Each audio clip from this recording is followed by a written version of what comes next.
Hey, welcome to this week's Humpday Hangout. I'm Terry McGrath coming to you live from Lewisville, Texas. My boss and partner in this program, Chief Rick Lasky, is traveling today. So you've got me and my guests. Chief Lasky's headed to Florida, I hope for some warmer weather. Wishing some safe travels. But I got a great panel today. We're going to talk about marketing your mission and making your mission meet your market. And basically, what I mean by that is kind of all the things that the fire service seems to get involved in, or we hope you're getting involved in, to be active in the community and to get out there and problem solve for your community and really offer a level of service that I think everybody should be offering across the country. So that's the topic. I got a great panel for you today. Joining us from San Marcos, Texas, Chief Les Stevens. Hello. From Lewisville Fire Department, Battalion Chief Jerry Wells. Hello. We've got Chief Mark Lee with Garland Fire Department. He got hung in a meeting at City Hall. Hopefully he'll be joining us pretty soon. And then all the way up from where I'm certain is got to be warm today is Portland, Maine.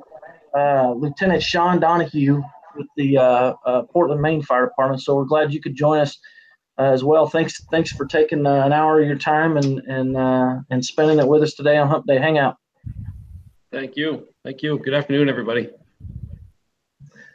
So if you want to get involved in the program, the easiest way to do that is via Twitter. You can use hashtag FETalk for Fire Engineering Talk. FETalk, if you want to post a question, comments there. That'll filter back to us. If you have any questions, we'll do our best to answer those. So with that being said, like I was talking about, Chief Wells and I had a conversation a couple of weeks ago just talking about, the level of service that we offer. And so this kind of came about if you've ever heard Gordon Graham talk, and he kind of gives an example of how the fire department, years ago, back in the, I guess, early 70s, how the fire department pivoted a little bit and made a transition to where they started to pick up EMS service. And, he basically talks about coming from a law enforcement side of things, that it's one of the best things the fire department ever did, because you absorbed another very important level of service in your community, but it's also a great way to positively market your organization and to accept the responsibilities such as bringing an ambulance service into this, to the fire service. But it also makes you more relevant. It also makes you, I guess, a kind of a better seat at the table, if you will. And I think that accepting that type of responsibility, and when you fast forward to now, the way the fire department operates, and I think it's sad. At 51 years old, I've come to realize that every time I give a bad example of something an employee shouldn't have done, I see myself in that example, and I've been that person. So, if you've ever found yourself saying, using the phrase, it's not in my job description. And, I've made a time or two in my life where that's come out of my mouth, and that's kind of a phrase I think the fire service could do without at this point in time. And I think that we need to try to make everything kind of in our job description and realize that ultimately what we're here to do is to help people. And unfortunately, I think sometimes we get in a mode where we're going to sit around and wait for tones to hit. And then our version of helping people is to race down the street, go to an EMS call, go to a fire, and mitigate emergencies. That's where the fun and excitement in this job is. But our ability to contact our citizens, our ability to get involved, our ability to render a level of service throughout the community, it comes in many different ways. And we've come to learn here in Lewisville that you can do a lot of good in this community by looking for ways to interact with the public. So with that being said, and I'll go to Chief Wells first, because I think if there's anybody that I get to see on a regular basis, get out there and actually look for positive ways to interact with the community and to step up and do things in such a positive way, it's Chief Wells. And because he believes so strongly in it, therefore everyone that works for him is soon following right in his lead. And it's almost as if these companies try to outdo each other with what they're out there doing and interacting with the public. Do you feel that way, Jerry, that your guys get a lot of pride and satisfaction in being able to step up in different ways throughout the community and help, not just in the traditional responding to calls sense? Oh, absolutely. Every time we do something like that, it seems like something spectacular happens, and everybody comes back. They're telling those stories about here's what we did, and those stories live. Heck, those stories live as long as a good 2 or 3 alarm fire. You know, people still talk about those things. And as a battalion chief, when you're the one that believes in that, and you're wondering if they do when they're on their 13th or 14th call, and I've got to call down there and say, hey, got a young babysitter that a little Yorkie dog that she was babysitting just shot out of the door and is lost, and she's screaming, crying for help, and nobody will help her, so she called us. Now I've got to call down to that fire station that's pretty busy and ask them to go do that. You know, that's a little challenging to me. It's not in the fact that I don't believe in it, but I just hope that they believe in it like I do, because all of a sudden they're going to go out and represent us in her face. In this particular call, that crew went out and actually in 30 seconds got their thermal imagers out and scanned that apartment complex in the leaves and the bushes and found that dog with thermal imager. Took them less than 30 seconds to get out there and make it happen. So we laughed. Now you can go do some tick training, you know, put that down, log some training down, because you was able to use a tool we have. And I guess the reason, if you look over here, you'll see my mom and dad over here. My dad was step back, but he was a Dallas firefighter. And years ago, I told him to come on today. He was all he could do to get out. He wanted to stay out of the screen for everybody to see him. But years ago, I was sitting at a birthday party of my kid's birthday party, and a man was there that was an old Dallas firefighter that was retired. His name was George Hunt, and at that time he was 80 years old. And my dad described him as his first officer. That's the first guy he saw when he walked into the firehouse as a rookie. And I remember him telling me that he was actually perpendicular to the fire pole, doing one of those strongman moves, you know, where he's got his body all the way out. It's a real strong guy. But me and George were sitting at a birthday party, and we were talking about calls and technology and how we've advanced our service throughout the fire service. And George, I remember like yesterday, he's staring out, looking away from me, looking just out into the distance, and he just leans over like this, and he goes, you know, Jerry, we used to get cats out of trees. And then he just leaned back up, and that was his statement. And that statement just stung, and, you know, it rang to me that we took time to do all that stuff. And somewhere in the technology era, maybe it was when EMS started, we quit. We looked for excuses not to do the fun stuff or the things that meant the most to people.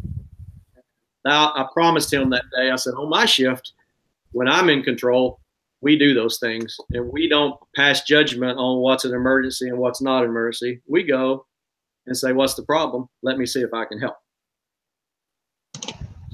Yeah, and so, you know, Les, you've been around this business for a long, long time, right? And I believe that in a psychologist, you know, in their therapy books, you know, there's a profile for a firefighter, and I think police officers have a profile, but we're problem solvers. I think that's why most people get into this job. They've got kind of a type A, take control, no problem, too big. They're going to get in there and they're going to fix it. And I think that kind of what we're talking about today is allowing people to do just that. And so when you made the switch and you left the Metroplex, you went down to San Marcos, was it any different walking into a brand new organization that has a lot of history, a lot of pride? You're the new chief or whatever, but you're a service-oriented guy. We're going to help people. We're going to get out there and solve your problems. But you also give your people the flexibility to do that. Was there any difference in the mindset of the firefighter up here in Garland, Texas versus San Marcos, Texas? You know, I think it's a matter of empowering the employees. Can you hear me, Terry? I think it's a matter of empowering the employees, and that's what we did here. Luckily, I had that same luxury in Garland. I was empowered as the station officer or the shift chief, like Jerry was saying, to allow my people to do whatever I thought was reasonable. I remember letting they'd tell you I had them, but I said I let an ambulance drive a guy that we found on the side of the road all the way up to Plano, which, from Garland to Plano is a pretty good trip. And the guy didn't have a ride. It was 100 and something degrees outside.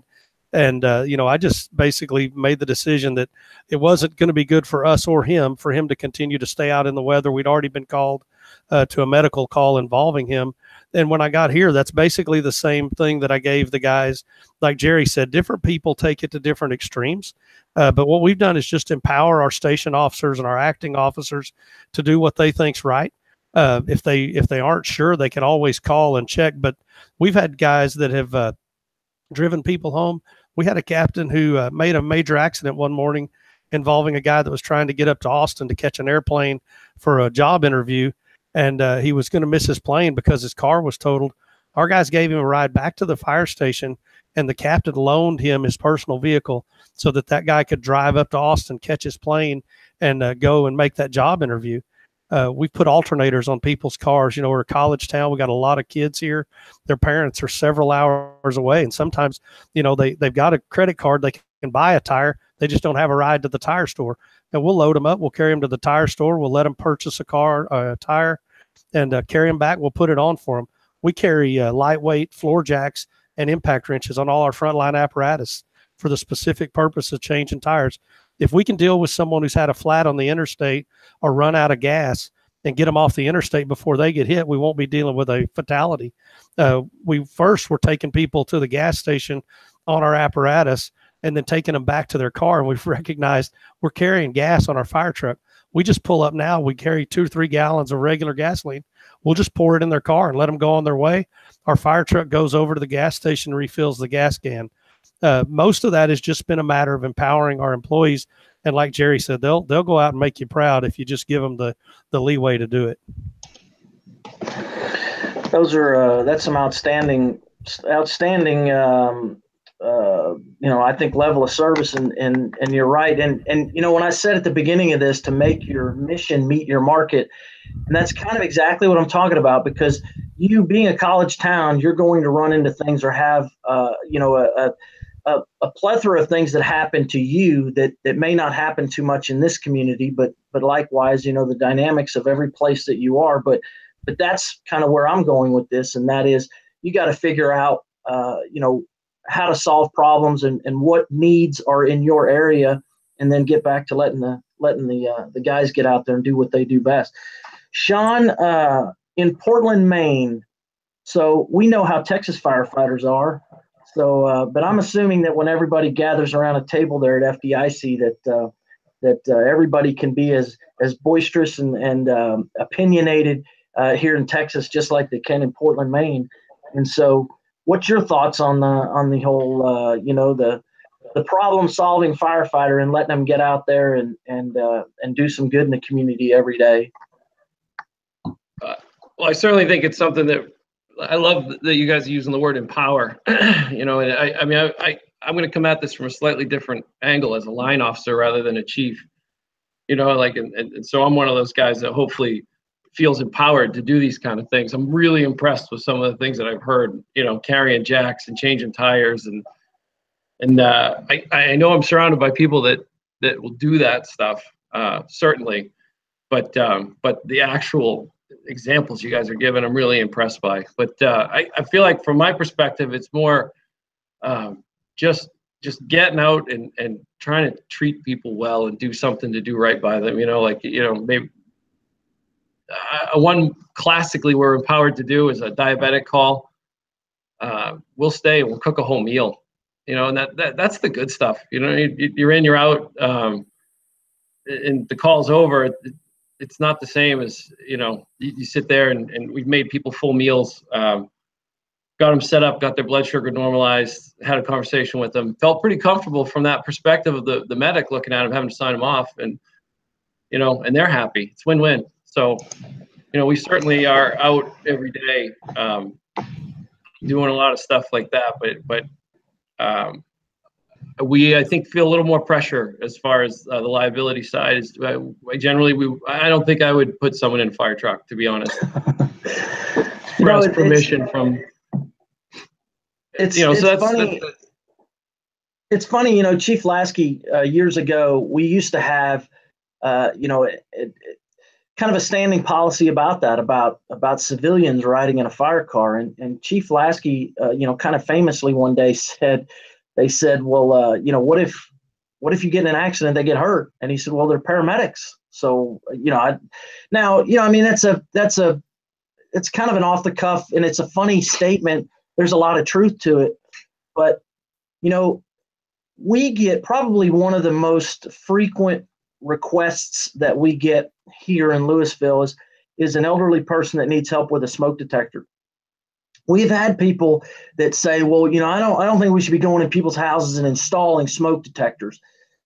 And I think it's actually Jerry's one of the one that kind of says this, and he's so dead on about it, is that, well, would you rather have the 75-year-old guy climb into the top rung of a 6-foot step ladder to change out a smoke detector? Because again, you're going to end up with a call that you can help them with. And, that's a broken hip or worse. But, and I think sometimes, when you get to the prevention side of things, we're so ingrained in prevention being the what the norm is nationwide, right? So they go in, conduct inspections, they go in and they make sure that we're adhering to the codes, because it's been proven that those codes save lives and prevent injury. But honestly, that rolls down to almost everything that we can do, getting back to the smoke detector thing. And that is, that's a form of prevention in and of itself, because if we can prevent, someone from, we can't ever measure what doesn't happen. So, I don't know if by going out and changing smoke detectors for elderly citizens in Lewisville that we're mitigating, people falling off of ladders. But I also really don't want to go and experiment with those numbers either. I would rather go take care of that and make sure that, number one, you've got the potential of somebody getting hurt doing it, but number two, they have a functioning smoke detector. And so how many people out there, if they called up here and said, could you help me with my smoke detector? And we said, no, that's not in our jobs. We don't do that. We can refer you, you need to go find a handyman. Are they just going to go on about that? Now we say, well, we just won't get a smoke detector. Well, I don't want that either. So, I think there's so many pieces of collateral damage that comes along with just so many of the small things that we can step out there and do. And, and that's the argument I think I make to any administration that takes the mindset that we shouldn't be doing that, or there's a potential liability involved in that. When you think so, Les? Yeah, I was hoping I'd get to jump in here. Not only do we go out and install the smoke detectors, we have a fund where people can donate money, and that's what we use most of our donated funds for, is to buy the smoke detectors. When people call, we'll send somebody out there, a firefighter who's educated about knowing that we need one outside of every living room or every sleeping room. We need one in the corridors. We have the impact tools on the fire truck. We have the ladders. It gives us a chance to interact with a voter who just voted down or up a bond election. In our case, they voted it up. We got 2 new stations and a training facility. We want to be in these people's homes. We want a chance to interact with them.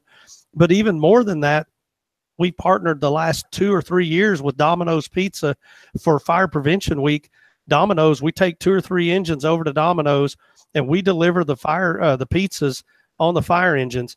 And Domino's, if we get there and the people let us in their home to check and verify that they have a working smoke detector, Domino's comps their pizza order, no matter what they ordered, 1 pizza or 10. If they don't have a working smoke detector, we're there with a supply of smoke detectors, a ladder, and a drill. We knock it out, put them in there. And what we found is we advertise that. We make a quick video, and it cost us about $700. We run it at the movie theater before every movie for the month before Fire Prevention Month, marketing our open house and marketing that pizza program. And then we've found people that they wait until that night to order a pizza at Domino's so that the fire truck will come out there. And while we got 1 or 2 guys inside putting up a smoke detector, we got the driver outside showing their kids the fire truck and taking pictures. Man, you're just building goodwill with those people, and you're adding value. They're paying several cents. In our case, they're paying 50+ cents on their ad valorem tax rate for city services. We want to go out and show them that they're getting a value and a return on that investment. and it's 1 or 2 nights a year is all we're doing. We're not out there every night delivering pizzas. And for the most part, I don't get a lot of pushback from our guys. Our guys want to go out and do that. It's stuff they're showing the fire truck off at the store already. Now we're just in front of somebody's house. Domino's is taking care of the pizzas, and we're getting a chance to make sure that if there's a fire in that home that night, those people get out safely. I think it's a great program, and I would think I would be foreign to me if we didn't do that. Hey, I want to, Chief Lee just joined us, Mark Lee, Chief of Garland Fire Department. In the interest of full disclosure, Mark worked here. He retired from here as a captain. And so now you're on your second chief's job, but you've gone from a very small department to a I guess what in the Metroplex is considered a mid-sized department, but you're the largest department outside of Dallas in Dallas County, right? So Mark, I know what your level of customer service is about. I know what the things that you did while you were here in Lewisville. So now you're in Garland, and you tried, but you're busier. And I guess that's where I'm going with this, is that sometimes I think it's easier for a slower department to make time to get involved in these things. I think the busier you get, the harder that is. When you're overrun with quantity, sometimes the quality suffers. But so do you find enough balance in there, Mark, that your guys are able to interact and get involved and make decisions and help people out?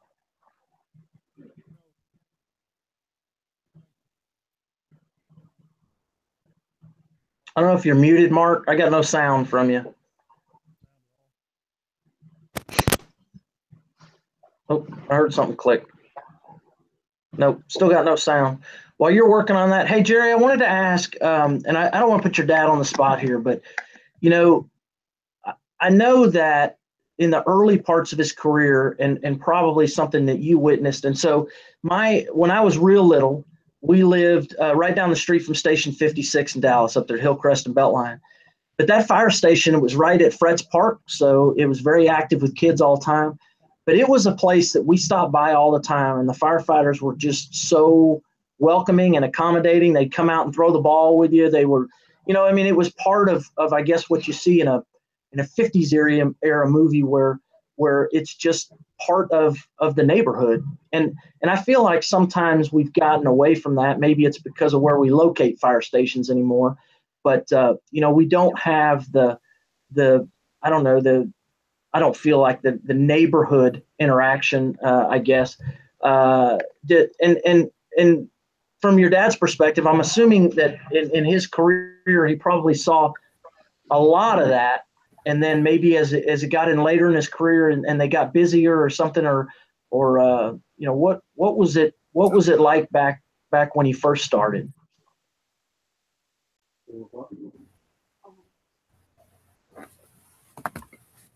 I can tell you, George, the guy that I talked about earlier, he talked about the house next door. He was telling me stories about the lady next door, the older lady. Her kids lived far away, and they would go over there every morning. And this is across shifts. The fire station felt responsible for her. They went over there every morning, checked on her in the morning, made sure she was tucked in at night, had everything she needed, locked her door, went back outside, and he was telling me that story. And he said when that lady finally passed away many years later, the sons and daughters, the children of that lady, basically catered a big luncheon over there at that fire station for all the years that helped, So I know that went on. And of course, he's a 58 to 88 firefighter. It was a long time ago. Mark, you got any? Mark, are you there? Yeah, is it working now, Terry? Yep, you're good. Okay, good deal. My apologies. Had to get rid of that headset. You nailed it on the head. Going from a smaller agency, in a smaller agency, you can impact change a whole lot quicker. That's one thing that I have definitely determined. But the reason I was late, I was in a meeting earlier today that delayed me a little bit, but we were talking about council initiatives for the upcoming strategic plan and things that we want to focus on and their prioritization for those things. And one of those was a customer-centered focus for all the employees, including police, fire, streets, public works, parks, the works. On that, a low. And I'm like, now how in the world can that be a low priority? And what it was council was actually saying that this is a future look and that we are well suited to in the customer-centered focus that we already have, that we're doing it every day. So that with our folks here in Garland, and man, they're not Clark, but they don't ever tell anybody what they're doing. They might be taking somebody some groceries. They might be running on somebody who lost their dad that did CPR and they died, didn't make it through it. And it turns out that the child, the adult child, it was their birthday, that the parent is just passed. And we had an ambulance crew later that night that it was just weighing heavy on them. So what did they do? They went to the freaking pizza joint and picked up some pizzas and took them over to the house and said, you know, I'm cooking tonight. So gave them all big hugs, got in their ambulance, and drove home. Did I hear about that? Not at all. Did anybody ever bring it up? No. Did they bring it up to their station officer? It was the people called me and said, hey, you have got the best people in the entire world. And I'm like, sweet, what do we do? And they told me, and I'm like, wow, you know, it's so we're not going to have customer focused prioritizations. And that extends into smoke alarms and everything else like Les was talking about. Department here is doing well. We've had an astronomical number of fire deaths. We've had 14 in the last 2 years, and most of those are attributed to non-workings. The batteries are missing. So our guys took it upon themselves, and now they're installing 10-year sealed battery units everywhere that they go as often as they can, so that we can make a difference in those 14 lives that we lost in the last 2 years and prevent some of them in the next 2 years. You know, it's funny because in February we'll have our annual awards banquet, and so we have a lot of different categories of awards where we celebrate with achievements, whether that be years of service, safe driving. I mean, you know, the list goes on and on and on. But, you know, I'm sitting here thinking about this, and you know, when I made the statement earlier in the show that on Jerry Wells' shift, you know, I think sometimes these guys compete against each other as to who can deliver that, you know, that kind of off the wall customer service, so to speak. And I almost feel like we need to come up with you know, some kind of an award for this, that you know, these guys went above and beyond to help. And you know, there was an incident that happened here. It's been a couple of years ago, I think, and it involved a dog. A dog's foot was caught in a drain, and anyway, something ended up on Facebook. The council saw it on Facebook, so the council started to ask some questions about, you know, well, why did the fire department get involved in that? And they weren't being detrimental, or they weren't being negative about us getting involved. But, you know, a comment was made, well, why doesn't animal control do that? And this is one of those calls that, you know, I mean, animal control wasn't set up to do this. And to be honest with you, had our guys not gone over there and did what they did, I don't know who they would have called. I really don't. And you know, Chief Lasky used to always say, well, there isn't a 912. So they dial 911, you show up, and you're it. You gotta figure it out. And that gets back to that empowerment to tell people, well, no, we absolutely want you to solve problems for people, and you got to stand by them once they do that. And you know, and I think that's how the whole program gets better. I guess my question now is that, how do you turn the tide when you've got a select group of people that use that it's not my job description, or that's not what I signed up for. You know, I was going around putting smoke detectors in all day, and you know, I signed up to be a hero every day and to run calls. So how do you move the needle on that group of people? Sean, you're a line guy, so you're in the station. So you're a station officer, right? So you gotta walk that fence, right? Your guys are venting to you, and then maybe you're getting direction from above. But how do you sway that? I think you hit. I think celebrating it, whether you know, you just bring it up at the table or it actually formally gets recognized at an award ceremony. I think I think it just has to be shown. And I think the positive side coming out the other side, I was working on an ambulance with one of our seasoned medics, and we got sent to a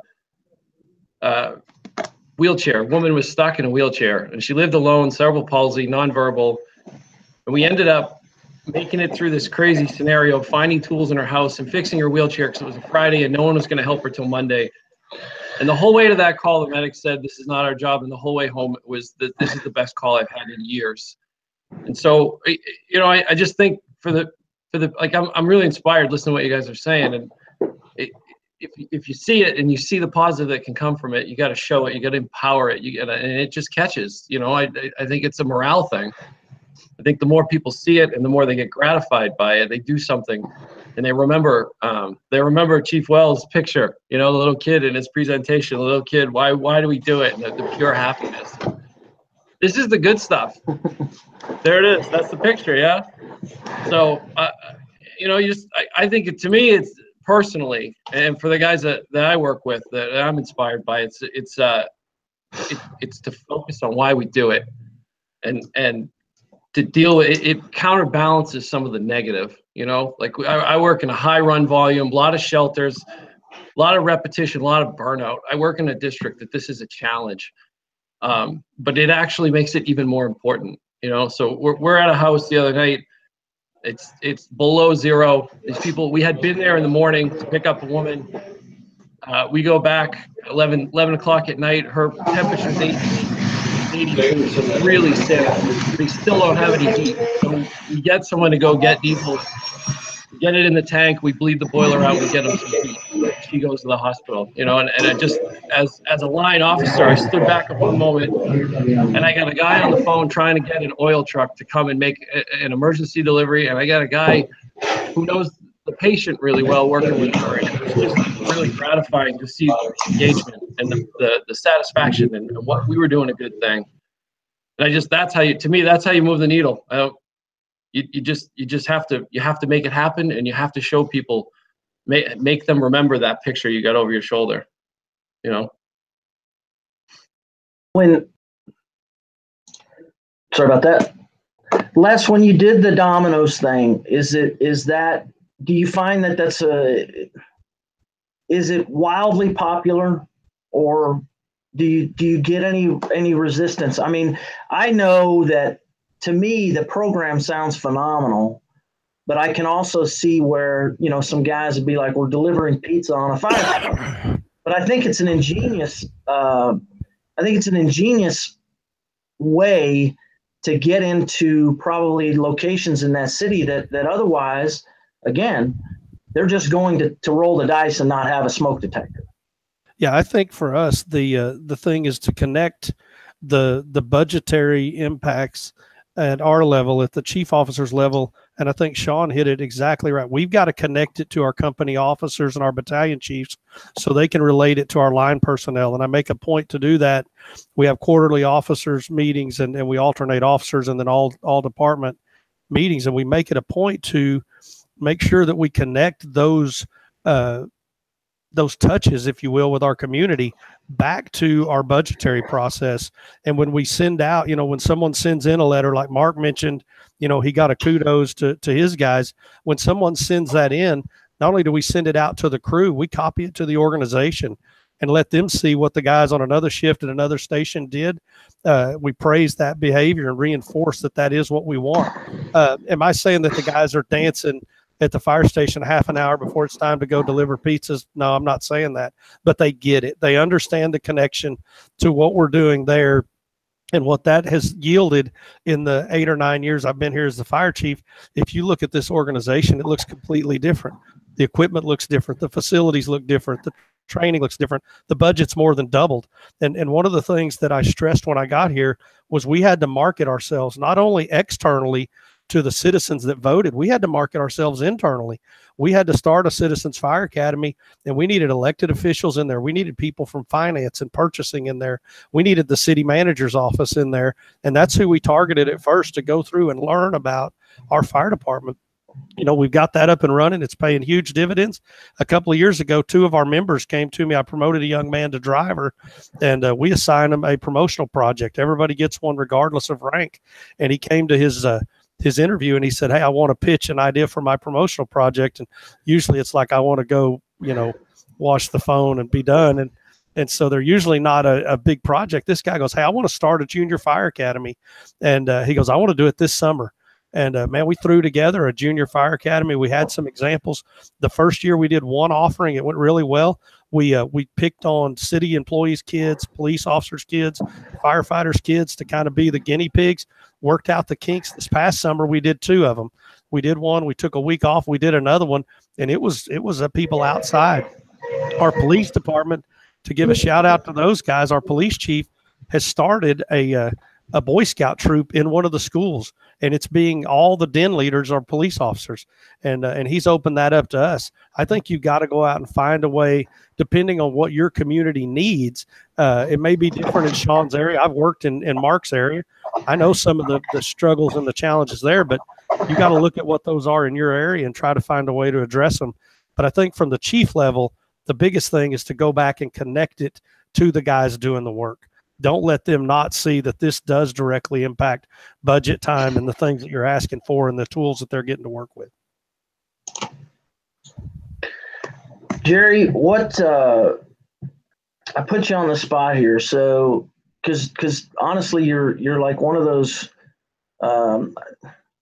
creative guys, but I think you legitimately sit around and think about like, what can we do better? What can we do different? Or you're looking for ways to increase that interactivity with the public. So is there anything that you think we should be doing that we're not? Something that we could be doing that we're not? Oh, I don't know. I've learned a lot today just sitting here listening to these guys. I mean, Les is giving us some ideas. Sean's giving us some ideas. And one of the things that apply, I guess, and I think you and I had this conversation, but you brought up the dog. That dog was on my shift at the time. The interesting thing about that was when one of the driver, I guess he was a fireman at that time, when he got there and they were involved in the whole dog stuck in the sink thing, he calls me on my cell phone and says, "Hey, Chief, you may want to come over here. You're going to like this one." So they know who I am, and they know what I expect, and they know what I like to, I want to be there too. I want to see what all happens. But the best part of that story is somewhere in that lady's mind who got her dog's foot stuck in the kitchen sink. Now, I'm not condoning washing dogs in people's working kitchen sinks, but that's what was going on. But somewhere in her mind, she thought, "Oh my goodness, who am I going to call? I'll call the fire department, because they can solve my problems." To me, that's where we're doing it right in our town. And maybe it's walking up and down the street. Maybe it's going to Chick-fil-A when they have their big Saturday events and just showing up and interacting with the public and letting them know we're nice people. And when we do our Citizens Fire Academy, I don't know if you've seen me do the deal where I go around the room and have somebody say one thing that they've learned that we take care of for them.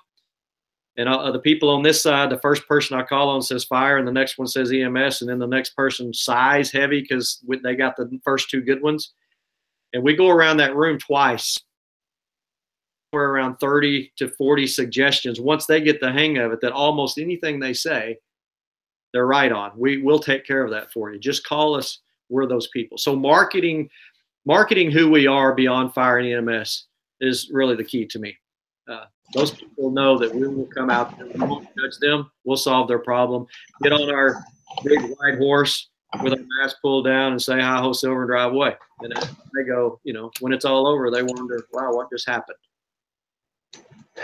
So there's a book called Going Pro. It's written by Tony Kern, and it's got a lot of customer service type of ideas and language in it. But one of the things that he makes a point to say is that the downfall of an organization is not some one-off event. So he specifically states, it's not a pilot that shows up drunk.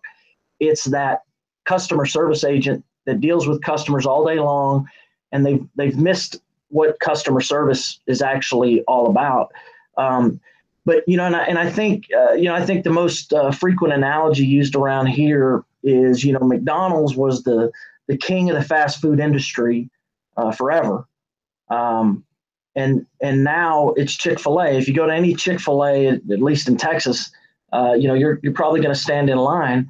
But I can assure you that everyone that I've ever been in, when you get to the counter, when you actually deal with the person that is charged with providing you service, you're going to be treated well, and it's noticeable.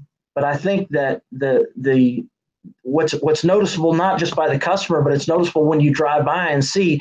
And right down the road from our central station is a Chick-fil-A and a McDonald's that stand about 200 feet apart. And that Chick-fil-A, the line will wrap around the thing 4 times, and McDonald's is just, it's languishing. But the analogy is that it's languishing because of the lack of customer service. It's languishing because they don't market themselves. They don't.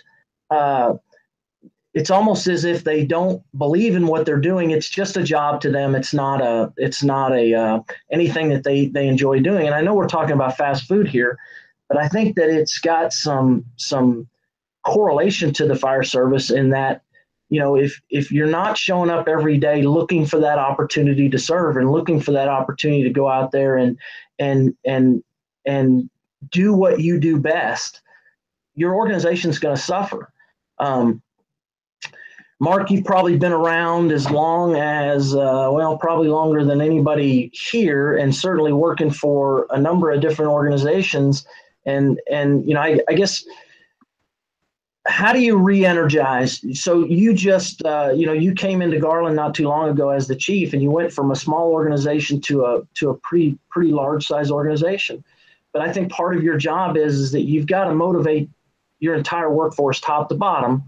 But you got to get people believing in what they're doing. And then at the same time, when you come in there, you're going to have a shift and a change. And I know you guys were doing this, but we're going to do things this way. And I guess, where's the challenge in how you can make appreciable gains in that area? Like I said, progress is really slow and measured in months. When I came in here, that they've got a great organization, great department. There were some things that needed to be worked on immediately. We addressed those. And that this department is them. It's not this fire chief. This fire chief is just the guy that goes to city council meetings and stuff like that. But my goal is that 10 years from now, they look back and say, Garland Fire Department is way, way different. And that fire chief didn't do nothing to make it happen. Because I'm trying to claim it where they drive this thing. I give them a direction and then let them drive. Because I've seen departments where a change agent came in the door and marketed the department and did fabulous things and brought that fire department along and then walked out the door, and that fire department reverted back to where they were the day before that chief walked in the door. And that's a horrible tragedy to happen. So instead, establish a climate of change that is driven from the bottom of the organization, and then facilitate it for them. Help them find their way through it. Help them with that's talked about earlier. His people are the ones delivering pizzas. Chief Stephen's not out there doing it, but he's the one that's making it possible. He's the one that's getting council buy-in and the cost of diesel to go deliver pizzas for Domino's when Domino's is charging for it. But it happens, and it happens because the chief installs that organic in nature. So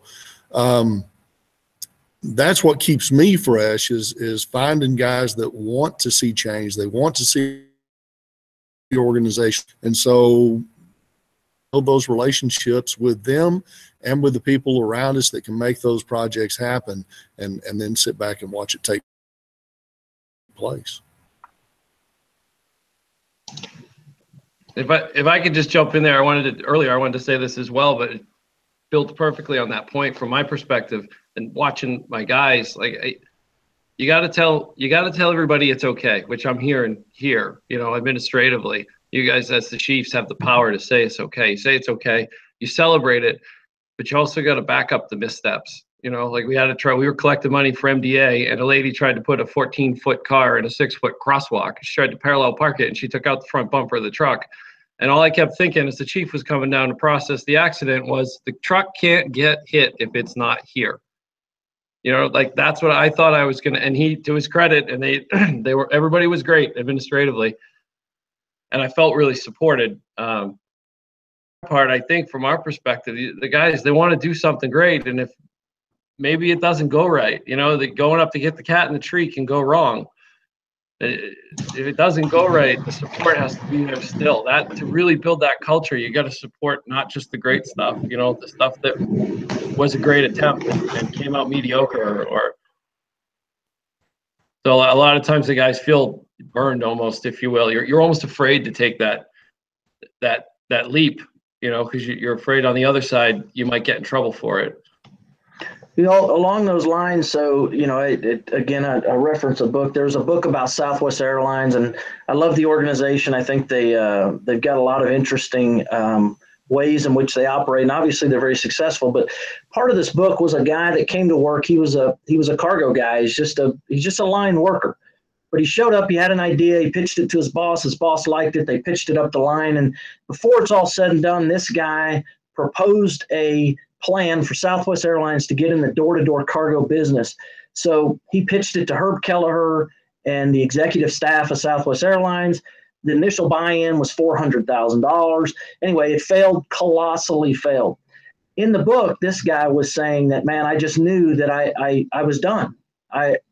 They were going to fire me because I cost the organization $400,000. Herb Kelleher said, you know, I want 500 more employees just like him, because he came to work with an idea. He went through and did the legwork, and it didn't work. And so not everything's going to work. And to exactly your point, Sean, is that I'm not going to penalize a guy. You know, we made the decision to go forward with it, and so it didn't work.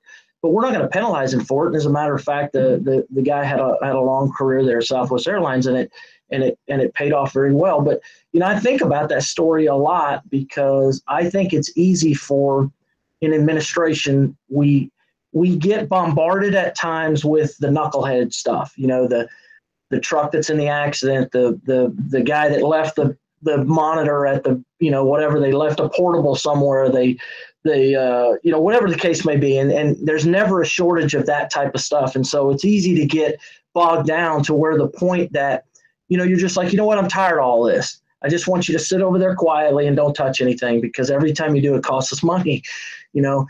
So, and I have to remind myself of that too. And I think it's got such a negative, long-lasting impact on an organization, and especially, and you know, Jerry does a good job of reminding me that around here. He's very supportive of his guys who want to get out there, and you know, that's the other thing, is that I think as organizational leaders, just like we always say that, you know, a 911 emergency, and you get there, and in your mind it's not an emergency at all, but to the person who called you, it's an emergency.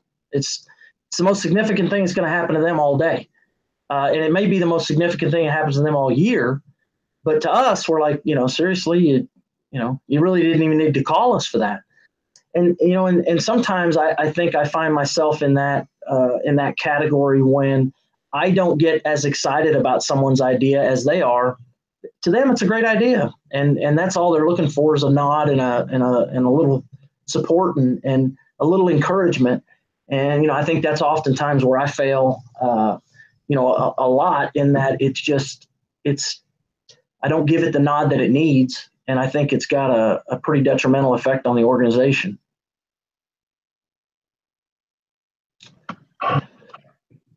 Well, you know, it just, I don't know. It's certainly not what I'm hearing from the panel, though. So, you know, maybe you're being a little hard on yourself there, but, you know, I mean, it's one of those things. Maybe you remember what it was like to be, you know, I see the people that are young, and they want to do this stuff, and they want to get out. But if you were to hit somebody and really punish them for something that they meant to do well, and it didn't come out right in their 5th year, you may have 20 more years of that person. You know, you're making an investment in that regard. You know, we're constantly, I just think the word is collaboration. You try to find a way to collaborate with our customer, right? First, like you're saying, we go to, you know, we carry smoke detectors as well, and you know, we got some grant money, and we try not to advertise it, so we're not driving around the city changing everybody's smoke detectors. But certainly, if we're in a call and somebody doesn't have a smoke detector, a CO detector, that's a big deal. That's a great customer service, and we're always trying to do stuff like we detail our trucks to block parties. Maybe something I have that you guys don't have. We shovel people out.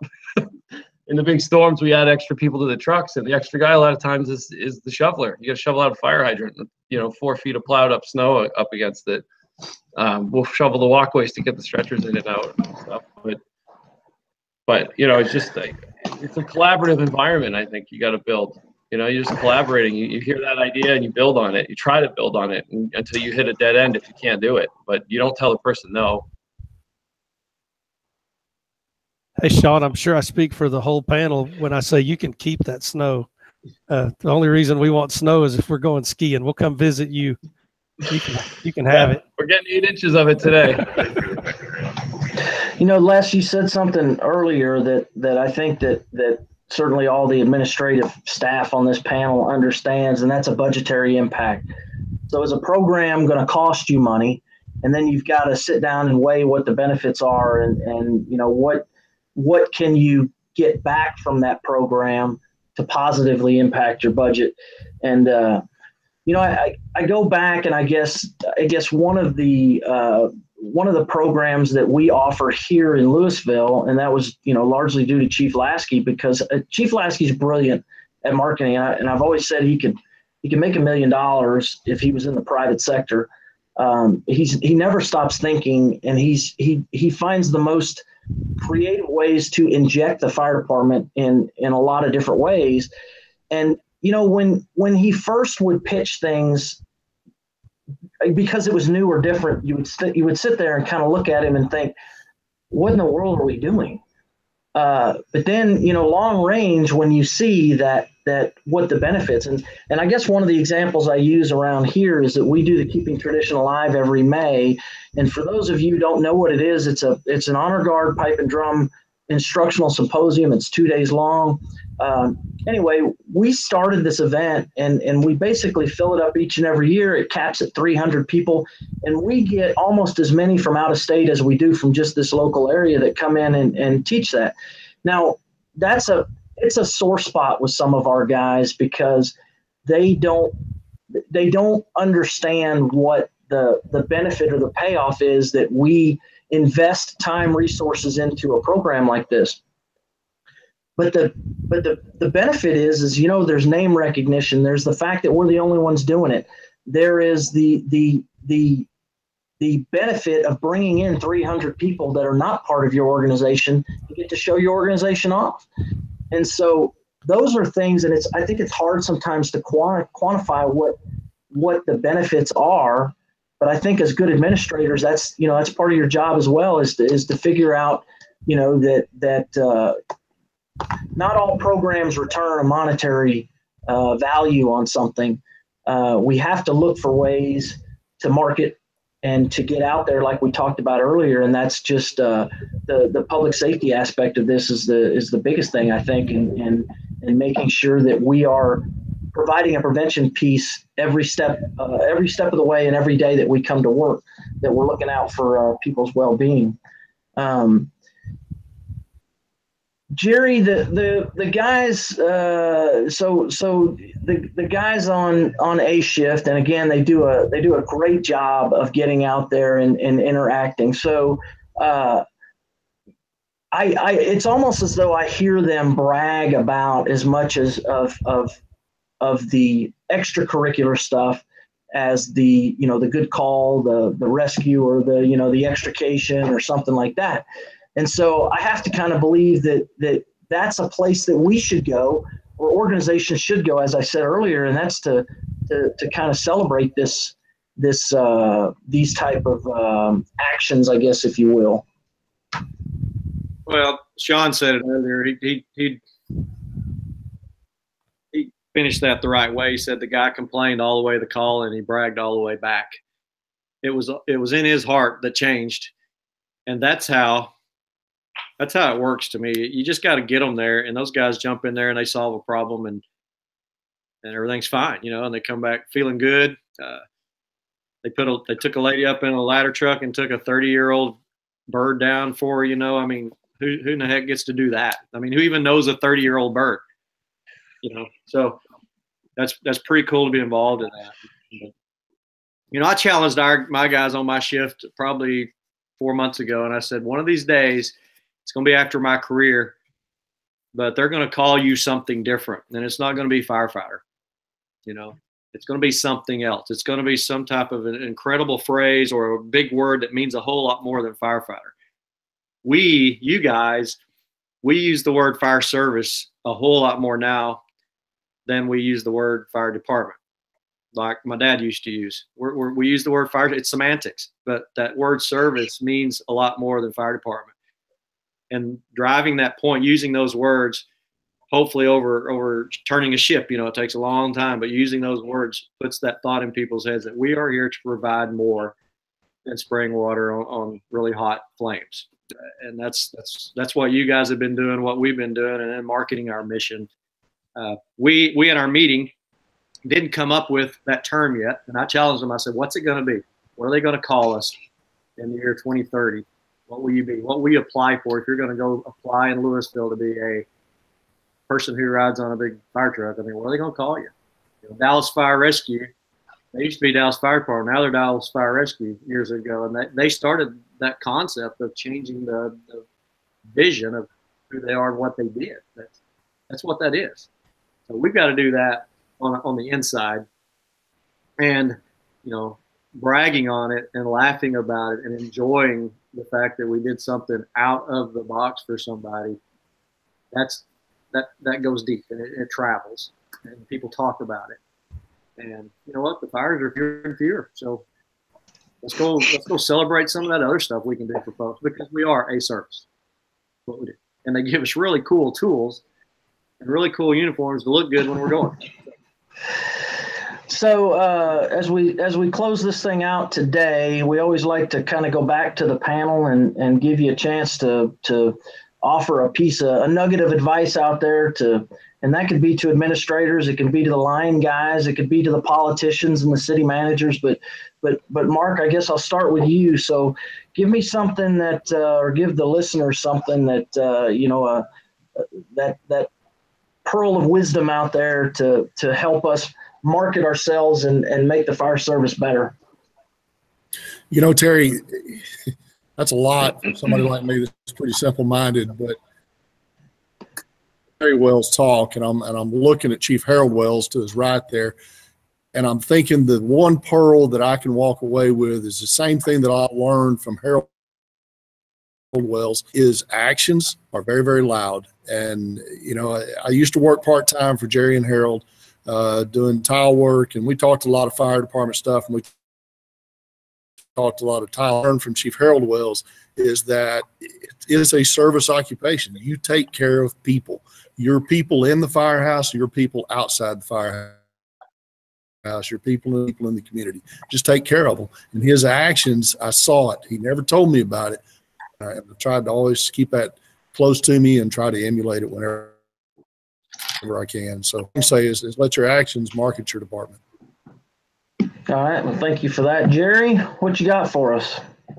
Well, for me, it's simple. I'll use something Les said a long time ago. If we said something today that stings a little bit, maybe it's time to go look in the mirror, because what we're talking about is cool stuff and stuff beyond spraying water. It's that kid behind your shoulder right there that it's called awesomeness. And I took that to Portland. John, now you know for sure, without a doubt, I steal stuff from everybody, and Terry's the one that showed me that picture. If you're not that kid anymore, if you're not that guy, even at 33 years, if you can't have that look on your face when you're riding in a truck and going to help somebody, then maybe it's time to look in the mirror. Les, the floor is yours. What kind of advice you got? I want to play off of what you said about the KTA real quick, and you brought up another topic. I think that you go back to Chief Brunacini's customer service book, which I had on multiple promotional exams. And one of the things that I took away from that book, and man, I hear it in my head a lot, is we're more the relationship department. Jerry wanted to know, what are they going to call us? And I don't really know what that's going to be, but I think it's about relationships. And I think that's what the KTA is to Lewisville, is about expanding relationships that you guys have, not just locally in the Dallas-Fort Worth area, but as you mentioned, to people outside of your state. We just recently hosted the TEACS Leadership Symposium, 1,000 people from all over Texas and other states. And I think it's about relationships, exchanging ideas, finding out things that Sean and them are doing in Portland, other than the shoveling snow, that we can do and make our service better. And hopefully, maybe sharing some things we're doing that they can take and add. But I think most of those things boil down to, and a bond that all of us share. It's nice to meet Sean here today, but a bond that the four of us share is relationships. And I know I've called upon all three of the other guys on a regular basis throughout my career, and will continue to exchange ideas and information. And I think that's how we get better. All right, thank you, Sean. All right, so you're the line guy. You're the guy out there, the boots on the ground person. So what do you got for us? Because I need all the help I can get. I can tell you. You said earlier that all these guys have great things to say about me. I have learned in my years that I don't surround myself by the people that are going to run me down. So I make sure that I choose my people wisely when it comes to making myself look good. But what can you offer up to help us out? I was thinking something that I wasn't always a firefighter. I used to work in the finance industry before I found this, which was a great thing to occur in my life, but it's kind of set me in my career as I go along. It always reminds me that I used to do something that I didn't really love, and now I do something that I love. But in the finance, what they taught me was, you have a happy employee, they'll always exceed your expectations. I think you've all probably heard that. I don't know who coined it, but I guess as the line guy, like, I look at it with my very small piece with my 4 people that I work with. But if you're looking out over your whole department, I mean, you can't be there on all those calls and all of those moments and how they treat everybody. But a happy employee will exceed your expectations. So how do we make them happy? Look at your strengths. What do you have? You offer them an awesome job, a job that you do extraordinary things. You have great uniforms, like Chief Wells said, great toys. Those are our strengths. We got a great job and we do extraordinary things. And I think you just have to help people, focus on that, focus on these type of things we're talking about, what it feels like to fix a wheelchair and drive back and feel refreshed in your career. And that to me, it happens on my little level with my few people, and then it happens a step above with my captain and his people, and it happens a step above, and that's how it's supposed to go. So I think that's why I love you guys using the word empower. You got to empower people. Excellent. Well, thanks for that. So that concludes the show for today. We never close out a show without saying that please keep the men and women serving in our armed forces in your thoughts and prayers. And remember that never forgetting means never forgetting. If you guys will hang on for just a second, they'll cut the live feed and we'll wrap this up. Thanks for joining us. And you can tune in each and every Wednesday for Humpday Hangout. Our next show will be, I guess I should have had that date ready for you, and I don't. So our next show will be the 3rd Wednesday of February. So with that, everyone be safe.